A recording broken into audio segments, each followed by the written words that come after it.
Video is intended to help you understand how an AED works. The ECG strip you are going to see is from Steve's actual save, a real person who is alive today because of an AED and some good Samaritans who took action.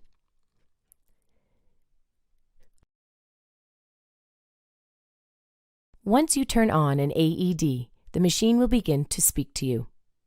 Follow the voice prompts. Once the pads have been placed, the AED will instruct you to stand clear and to not touch the patient while it does an ECG of the heart. The AED is designed to determine if the heart is in a normal rhythm or if it needs to be shocked. In this case, the heart is in ventricular fibrillation, the most common rhythm when someone goes into sudden cardiac arrest. Notice how the heart is not beating effectively. It has electrical activity, but it is uncoordinated.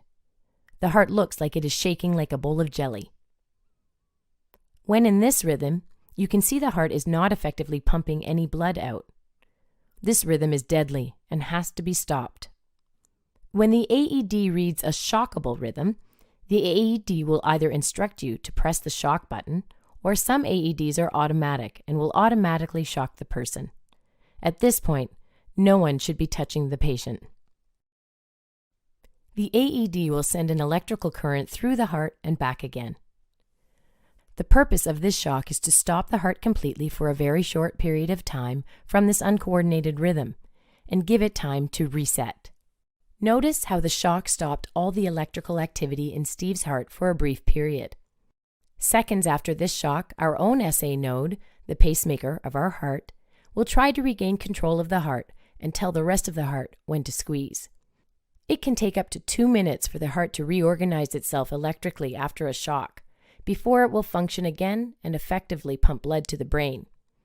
This is why you will be instructed to begin CPR immediately after the shock.